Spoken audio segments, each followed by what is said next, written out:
नमः हरि ओं नारायणं सुरगुरुं जगदेकनाथं भक्तप्रियं सकललोकनमस्कृतं च त्रैगुण्यवर्जितमजं विभुम् आद्यम् ईशं वन्दे भवघ्नम् अमरासुरसिद्धवन्द्यं वेदव्यासाम्बुधेर्जातो वेदेशज्ञानचन्द्रिकः कृष्णद्वैपायनेन्दुर्मे सन्तापान् हन्तु सन्ततम् आपादमौलिपर्यन्तं गुरूणामाकृतिं स्मरेत् तेन विघ्नाः प्रणश्यन्ति सिद्ध्यन्ति च मनोरथाः। श्री गुरुभ्यो नमः हरि ओಂ। ಪ್ರಾತಸ್ಮರಣೀಯರಾದ ದೇವಾಂಶ ಸಂಭೂತರಾದ ನಿಮ್ಮೆಲ್ಲರ ಕಷ್ಟಗಳನ್ನು ಪರಿಹಾರ ಮಾಡುವುದಕ್ಕಾಗಿ ನಮ್ಮ ನಾಡಿನಲ್ಲಿ ನೆಲೆ ನಿಂತಿರುವ ಇಷ್ಟಾರ್ಥಗಳನ್ನು ಈಡೇರಿಸುವುದಕ್ಕಾಗಿ ಕಾಮಧೇನು ಕಲ್ಪವೃಕ್ಷದಂತೆ ವಿರಾಜಮಾನರಾಗಿರ್ತಕ್ಕಂತಹ ಕೃಷ್ಣ ದ್ವೈಪಾಯನರ ದಿವ್ಯವಾದ ಆರಾಧನಾ ಮಹೋತ್ಸವದಲ್ಲಿ ಭಾಗವಹಿಸಿದ್ದೇವೆ.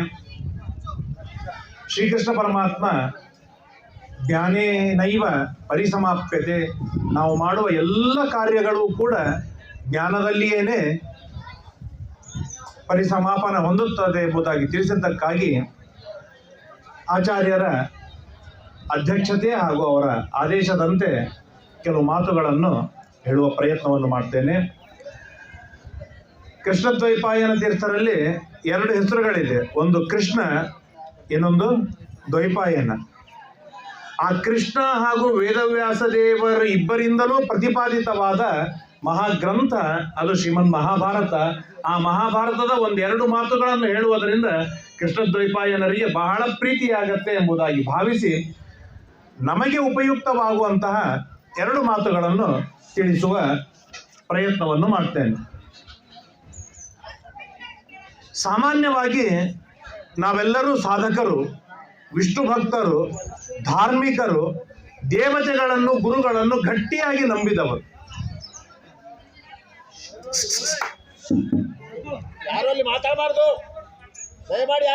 ಹಾಗಿದ್ದರೂ ನಮಗೆ ನಾನಾ ತರಹದ ಕಷ್ಟಗಳು ಬರುತ್ತೆ. ಅನೇಕ ಬಾರಿ ಎತ್ತರದ ಸ್ಥಾನಕ್ಕೆ ಹೋಗಿ ಕೆಳಗೆ ಕುಸಿದು ಬೀಳ್ತೇವೆ, ಹಾಳಾಗಿ ಹೋಗಿಬಿಡ್ತೇವೆ, ನೆಲಕಚ್ಚಿ ಹೋಗಿಬಿಡ್ತೇವೆ. ಈ ತರಹದ ಪರಿಸ್ಥಿತಿಗಳು ಮೇಲಿಂದ ನಮಗೆ ಆಗತ್ತೆ, ಆಚೆ ಈಚೆ ನಾವು ಕಾಣುತ್ತೇವೆ. ಯಾಕೆ ಹೀಗಾಗತ್ತೆ ಅಂತ ವಿಚಾರವನ್ನು ಮಾಡಿದಾಗ ಶ್ರೀಮನ್ ಮಹಾಭಾರತ ಬಹಳ ಸ್ಪಷ್ಟವಾಗಿ ಉತ್ತರವನ್ನು ಕೊಡುತ್ತೆ. ಯಸ್ಮೈ ದೇವ ಪ್ರಯಚ್ಛಂತಿ ಪುರುಷಾಯ ಪರಾಭವಂ ಬುದ್ಧಿಂ ತಸ್ಯ ಅಪಕರ್ಷಂತಿ ಸೋ ಅವಾಚೀನಾನಿ ಪಶ್ಯತಿ.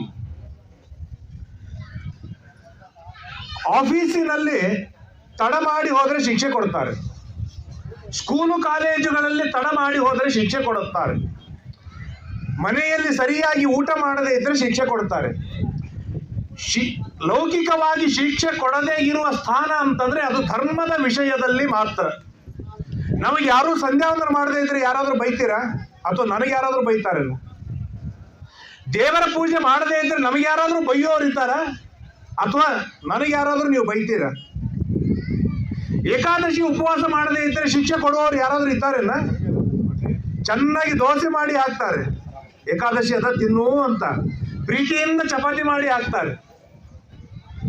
ಪಾಪ ಕೂಸು ಈಗ 10th ಇದ್ದಾನ್ರಿ, ಸಂಧ್ಯಾವಂದನೆ ನಡೀತದ, ಅವನಿಗೆ ಭಾಳ ಫೋರ್ಸ್ ಮಾಡಬೇಡ್ರಿ ಅಂತ ಹೇಳ್ತಾರೆ. ಸೊ ಹಾಗಾದ್ರೆ ನಮಗೆ ಸಂಧ್ಯಾವಂದನ, ಗಾಯತ್ರಿ ಜಪ, ದೇವರ ಪೂಜೆ, ಏಕಾದಶಿ, ವಿಷ್ಣು ಸಹಸ್ರನಾಮ ಪಾರಾಯಣ ಇತ್ಯಾದಿಗಳನ್ನು ಮಾಡುವುದನ್ನು ಬಿಟ್ಟಾಗ ನಮಗೆ ಶಿಕ್ಷೆ ಕೊಡುವವರು ಯಾರು? ನಮಗಾಗುವ ಶಿಕ್ಷೆ ಏನು? ಅದರ ಎಚ್ಚರಿಕೆ ನಮಗೆಲ್ಲ ಮಹಾಭಾರತ ಕೊಡುತ್ತೆ. ಧರ್ಮವನ್ನು ಬಿಟ್ಟ ವ್ಯಕ್ತಿಯನ್ನು ಸೋಲಿಸಬೇಕು, ಅವನನ್ನು ಹಾಳು ಮಾಡಬೇಕು ಅಂತ ದೇವತೆಗಳು ಏನಾದರೂ ಒಮ್ಮೆ ಮನಸ್ಸು ಮಾಡಿದರು ಅಂತಾದರೆ ಆಗ ದೇವತೆಗಳು ಎದುರಿಗೆ ಬಂದು ಶಿಕ್ಷೆ ಕೊಡೋದಿಲ್ಲ, ನಮ್ಮ ಮನಸ್ಸನ್ನೇ ತಲೆ ಕೆಡಿಸಿಬಿಡ್ತಾರೆ, ನಮ್ಮ ಬುದ್ಧಿಯನ್ನೇ ತಲೆ ಕೆಡಿಸಿಬಿಡ್ತಾರೆ. ತಸ್ಯ ಬುದ್ಧಿ ಅಪಕರ್ಷಂತಿ, ಹಾಳು ಮಾಡಿಬಿಡ್ತಾರೆ. ಯಾವಾಗ ಮನಸ್ಸು ತಲೆ ಕೆಟ್ಟಿತ್ತು, ಬುದ್ಧಿ ಹಾಳಾಯಿತು ಅಂತಂದ್ರೆ ಅವನಿಂದ ಆಗುವುದು ಕೆಟ್ಟ ಕೆಲಸಗಳೇ ಪ್ರಾರಂಭವಾಗತ್ತೆ. ಕೆಟ್ಟ ಕೆಲಸಗಳು ಎಲ್ಲಿ ಪ್ರಾರಂಭವಾಯಿತು ಅವನು ಕೆಲವೇ ದಿನಗಳೊಳಗೆ ತಲೆಮಾರುಗಳಿಂದ ಸಹಿತನಾಗಿ ಕೆಳಗೆ ಬೀಳ್ತಾನೆ. ಕೋಟ್ಯಾವಧಿ ದುಡ್ಡಿನಿಂದ ಅವನು ಕೆಳಗೆ ಬೀಳ್ತಾನೆ, ಆರೋಗ್ಯದಿಂದ ಕುಸಿದು ಬೀಳ್ತಾನೆ, ಏನೂ ಇಲ್ಲದೆ ಇರುವ ಹಾಗೆ ಕಂಗಾಲಾಗಿ ಬಿಡ್ತಾನೆ. ಇದು ವಿದುರ ಧೃತರಾಷ್ಟ್ರನಿಗೆ ಹೇಳುವ ಅತ್ಯದ್ಭುತವಾಗಿರ್ತಕ್ಕಂಥ ಮಾತು. ನಾನು ಯಾವಾಗಲೂ ಒಂದು ದೃಷ್ಟಾಂತವನ್ನು ಹೇಳ್ತಾ ಇರ್ತೇನೆ, ಅದನ್ನು ನಾನು ಮತ್ತೆ ಹೇಳ್ತೇನೆ. ನೀವೆಲ್ಲ ನೋಡಿರ್ಬೋದು, ಬೀಡಾಡಿ ದನಗಳು, ರೋಡ್ ಮೇಲೆ ಓಡಾಡುವ ದನಗಳು ಎಲ್ಲಿ ಬೇಕಲ್ಲಿ ಬಿದ್ದಿರ್ತವೆ, ಕರೆಕ್ಟಾ? ಅದೇ ಯಾರ ಮನೆಯೊಳಗೆ ದನ ಕಾಯೋರು ಇಟ್ಟುಕೊಂಡು ಶಿಸ್ತ ಮೇಂಟೈನ್ ಮಾಡ್ತಿರ್ತಾರೆ, ಅವರ ದನಗಳು ನೇರವಾಗಿ ಕಾಡಿಗೆ ಹೋಗುತ್ತೆ, ತಿನ್ನತ್ತೆ, ತಿರುಗಿ ನೇರವಾಗಿ ಶಿಸ್ತು ಮೇಂಟೈನ್ ಮಾಡಿಕೊಂಡು ಮನೆಗೆ ಬಂದು ಸೇರಿಬಿಡುತ್ತೆ. ಯಾಕೆ ಅಂದ್ರೆ ಯಾವುದು ಸರಿಯಾಗಿ ಕಾಡಿಗೆ ಹೋಗಿ ತನ್ನ ದಾರಿ ಹಿಡಿದುಕೊಂಡು ಮನೆಗೆ ಬಂದು ಸೇರುತ್ತಲ್ಲ, ಆ ದನಗಳ ಹಿಂದೆ ಬಾರ್ಕೋಲ್ ಹಿಡ್ಕೊಂಡು ಒಬ್ಬನಿದ್ದಾನೆ. ಆ ದನಗಳು ಆಚೆ ಈಚೆ ಹೋಯ್ತು ಅಂದ್ರೆ ಬೆನ್ನ ಮೇಲೆ ಹಾಕ್ತಾನೆ, ಹೇರ್ತಾನೆ, ಅವು ಸೀದಾ ಮನೆಗೆ ಬರುತ್ತೆ. ಆದ್ರೆ ಬೀಡಾಡಿ ದನಗಳು ಎಲ್ಲಿ ಬೇಕಲ್ಲಿ ಬಿದ್ದಿರ್ತವಲ್ಲ. ಯಾಕೆ ಬಿದ್ದಿರುತ್ತೆ? ಲಾರಿ ಬಂದ್ರು ಕೂಡ ನೀ ಸರ್ಕೊಂಡು ಹೋಗು, ನಾನು ಸರಿಯೋದಿಲ್ಲ ಅನ್ನತ್ತೆ. ದೊಡ್ಡ ದೊಡ್ಡ ಟ್ರಕ್ಗಳು ಬಂದ್ರು ಅವಕ್ಕೇನು ಡಿಫರೆನ್ಸ್ ಬೀಳೋದಿಲ್ಲ. ಹೇಗ್ ಬೇಕೋ ಆನಂದದಿಂದ ಈ ರೋಡ್ ನಮ್ದೇ ರೋಡ್ ಅಂತೇಳಿ ಬಿದ್ದಿರ್ತವೆ. ಯಾಕೆ? ಆ ದನಗಳಿಗೆ ಹೊಡೆಯುವವರು ಯಾರೂ ಇಲ್ಲ, ಆ ದನಗಳಿಗೆ ಬೈಯುವವರು ಯಾರೂ ಇಲ್ಲ, ಆ ದನಗಳಿಗೆ ಶಿಕ್ಷೆ ಕೊಡುವವರು ಯಾರು ಇಲ್ಲ, ಮನೆಗೆ ಕರೆದು ಅಚ್ಚ ಮಾಡಿ ಪ್ರೀತಿ ಮಾಡಿ ಹುಲ್ಲುಣಿಸುವವರು ಯಾರು ಇಲ್ಲ. ಹಾಗಾಗಿ ಅವು ಹೇಗ್ ಬೇಕೋ ಹಾಗಿರುತ್ತೆ. ಇದರಿಂದ ನಮಗೆ ಏನು ಎಚ್ಚರಿಕೆಯನ್ನು ಕೊಟ್ಟರು ಶ್ರೀಮನ್ ಮಹಾಭಾರತ ಅಂತಂದ್ರೆ, ಎಷ್ಟು ಸಾಧ್ಯವಿದೆ ಅಷ್ಟು ಗಾಯತ್ರಿಯ ಉಪಾಸನೆ, ಗಾಯತ್ರಿ ಜಪ, ಎಷ್ಟು ಸಾಧ್ಯವಿದೆ ಅಷ್ಟು ನಾರಾಯಣ ವೇದವ್ಯಾಸಾದಿ ಮಂತ್ರಗಳ ಸಿದ್ಧಿ ಜಪ ಮಾಡುವುದು. 2 ಹೊತ್ತು ಈಗಾಗಲೇ ಅನ್ಅಫಿಷಿಯಲ್ ಆಗಿ 1 ಹೊತ್ತಿನ ಸಂಧ್ಯಾ ವಂದನಕ್ಕೆ ಕನ್ಸೆಷನ್ ಕೊಟ್ಬಿಟ್ಟಿದ್ದಾರೆ, ನಾವು ತಗೊಂಡ್ಬಿಟ್ಟಿದ್ದೇವೆ. ಅಟ್ಲೀಸ್ಟ್ ಮಾಡುವ 2 ಹೊತ್ತು, ಅಬ್ಬಬ್ಬ ಅಂದ್ರೆ 10 ನಿಮಿಷದೊಳಗೆ ಸಂಧ್ಯಾ ವಂದನ ಮುಗಿಯುತ್ತೆ. 100 ಗಾಯತ್ರಿ ಜಪ ಮಾಡಿದ್ರೆ ಸ್ವಲ್ಪ ಹೆಚ್ಚಾಗತ್ತೆ, 1 ನಿಮಿಷ. ಆ 10 ನಿಮಿಷವೂ ಸಂಧ್ಯಾ ವಂದನ ಮಾಡದೆ ಇರುವಷ್ಟು ನಾವೇನ್ ನರೇಂದ್ರ ಮೋದಿಜಿ ಅಲ್ಲ, ಡೊನಾಲ್ಡ್ ಟ್ರಂಪ್ ಅಲ್ಲ, ಬಿಲ್ ಗೇಟ್ಸ್ ಅಲ್ಲ. ಬೇಕಾದಷ್ಟು ಸಮಯವಿದೆ, ಬೇಕಾದಷ್ಟು ಟೈಮ್ ಇದೆ. 15 ನಿಮಿಷದೊಳಗೆ ದೇವರ ಪೂಜೆಯನ್ನು ಮುಗಿಸಬಹುದು. ಅಷ್ಟು ಸುಲಭವಾದ ಪೂಜೆಗಳನ್ನು ಇವತ್ತು ನಮಗೆ ಒದಗಿಸಿಕೊಟ್ಟಿದ್ದಾರೆ. ಅಷ್ಟೂ ನಮ್ಮಿಂದ ಆಗುವುದಿಲ್ಲ. ಹೀಗೆ ದೇವರ ಪೂಜೆಯನ್ನು, ದೇವತೆಗಳ ಆರಾಧನೆಯನ್ನು, ಗುರುಗಳ ಆರಾಧನೆಯನ್ನು ನಾವೇನಾದರೂ ತಪ್ಪಿಸಿದೆವು ಅಂತಾದರೆ ದೇವತೆಗಳು ಕಾಯ್ತಾ ಕೂತಿರ್ತಾರೆ ಇವರ ಬುದ್ಧಿಯನ್ನು ಕೆಡಿಸುವುದಕ್ಕಾಗಿ. ಯಾಕೆ? ನಾವು ವಿಷ್ಣು ಭಕ್ತರಾಗಿದ್ದೇವೆ, ನಮಗೆ ಶಿಕ್ಷೆ ಕೊಡೋದಕ್ಕಾಗಿ ದೇವತೆಗಳು ಸದಾ ಸನ್ನದ್ಧರಾಗಿರ್ತಾರೆ. ಅವರೇನಾದರೂ ಶಿಕ್ಷೆ ಕೊಡಲಿಕ್ಕೆ ಪ್ರಾರಂಭ ಮಾಡಿದ್ರು ಅಂತಾದರೆ ಎಷ್ಟು ಕೆಳಗೆ ಬೀಳ್ತೇವೆ ಅಂತಂದ್ರೆ ಊಹಾತೀತವಾಗಿ ಕೆಳಗೆ ಬೀಳ್ತೇವೆ, ಮೇಲೆ ಹೇಳಲಿಕ್ಕೆ ಆಗುವುದಿಲ್ಲ. ನಮಗೆ ಯಾಕೆ ಹೀಗಾಗತ್ತೆ? ಒಂದು ಸಣ್ಣ ದೃಷ್ಟಾಂತವನ್ನು ಕೊಟ್ಟು ನಾನು ಮುಗಿಸ್ತೇನೆ, ಭಾರಿ ಸುಂದರವಾಗಿ.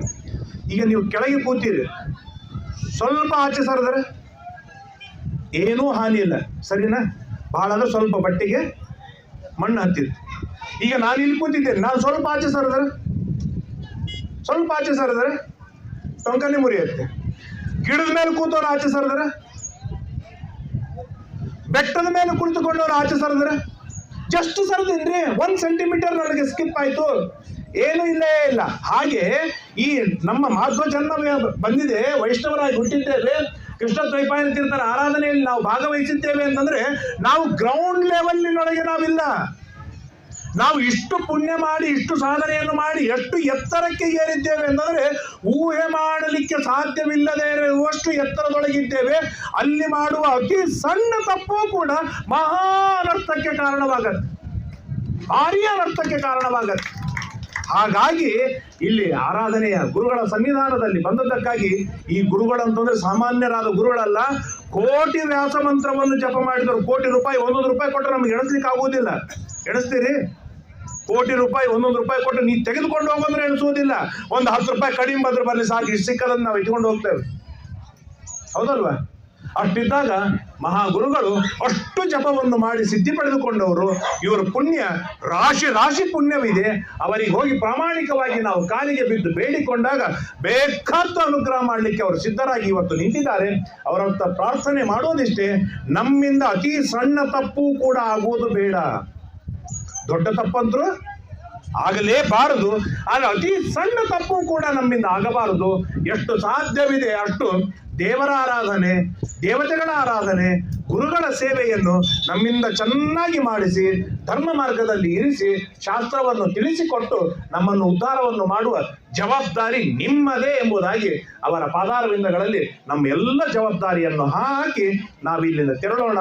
ಹೋಗ್ತಾ ಇರುವಾಗ ಯಾರಿಗೆ ಸಾಧ್ಯವಿದೆ ಪ್ರದಕ್ಷಿಣೆ ನಮಸ್ಕಾರಗಳನ್ನು ಹಾಕಿ ಆ ಗುರುಗಳ ಅನುಗ್ರಹಕ್ಕೆ ಪಾತ್ರರಾಗೋಣ. ಹರಯೇ ನಮಃ. ಶ್ರೀಕೃಷ್ಣಾರ್ಪಣಮಸ್ತು. ಯಸ್ಸರ್ವಗುಣ ಸಂಪೂರ್ಣ ಸರ್ವದೋಷ ವಿವರ್ಜಿತ ಪ್ರಿಯತಾಂ ಪ್ರೀತಯೇ ಬಾಲಂ ವಿಷ್ಣುರ್ಮೇ ಪರಮಸ್ಸರತ. ಇಲ್ಲಿ ಅಧ್ಯಕ್ಷರಾಗಿರುವಂತಹ ಪಂಡಿತ ಆನಂದ ತೀರ್ಥಾಚಾರ್ಯರು ಕೃಷ್ಣ ದ್ವೈಪಾಯನರ ವಿಶೇಷವಾಗಿ ಸೇವೆ ಮಾಡಿದ್ದಕ್ಕಾಗಿಯೇನೆ ದೇವರು ಅವರು ತಮ್ಮ ಹತ್ರನೇ ಕರೆಸಿಕೊಂಡು ಬಿಟ್ಟಿದ್ದಾನೆ. ಅಂತಹ ಮಹಾತ್ಮರು ಇಲ್ಲಿ ಕುಳಿತುಕೊಂಡಿದ್ದಾರೆ. ನಮ್ಮ ಈ ಆರಾಧನೆಯ ಮಠದ ಜವಾಬ್ದಾರಿಯನ್ನು ವಹಿಸಿಕೊಂಡಿರ್ತಕ್ಕಂಥ ನಮ್ಮ ಅಣ್ಣಂದಿರಾದ ಕಾನಗೂರು ವಾಸುದೇವಾಚಾರ್ಯರು ವಿಶೇಷವಾಗಿ ಇಲ್ಲಿ ಅತ್ಯಂತ ಉತ್ಸಾಹದಿಂದ ನಮ್ಮೆಲ್ಲರಿಗೂ ಸಕಾಲಕ್ಕೆ ಆಗುವುದಕ್ಕಾಗಿ ಬಹಳ ಪ್ರಯತ್ನ ಪಡ್ತಾ ಇದ್ದಾರೆ. ಆ ಆಚಾರ್ಯರಿಗೂ ಕೂಡ ನನ್ನ ಸಾಷ್ಟಾಂಗ ನಮಸ್ಕಾರಗಳನ್ನು ತಿಳಿಸ್ತಾ ನನ್ನ 4 ಮಾತುಗಳನ್ನು ಮುಕ್ತಾಯ ಮಾಡ್ತೇನೆ.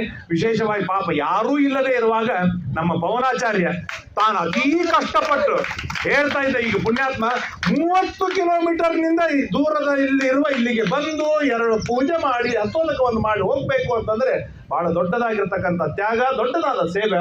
ಅವರಿಗೂ ಕೂಡ ವಿಶೇಷವಾಗಿ ಗುರುಗಳ ಅನುಗ್ರಹವಾಗಲಿ ಎಂಬುದಾಗಿ ಪ್ರಾರ್ಥನೆಯನ್ನು ಮಾಡ್ತಾ ಜೋರಾಗಿ ಪವನಾಚಾರ್ಯರಿಗೆ ಒಂದು ಅಭಿನಂದನೆಗಳನ್ನು ಸಲ್ಲಿಸಿ ಹರಯೇ ನಮಃ. ಶ್ರೀಕೃಷ್ಣ ಅರ್ಪಣಮಸ್ತು.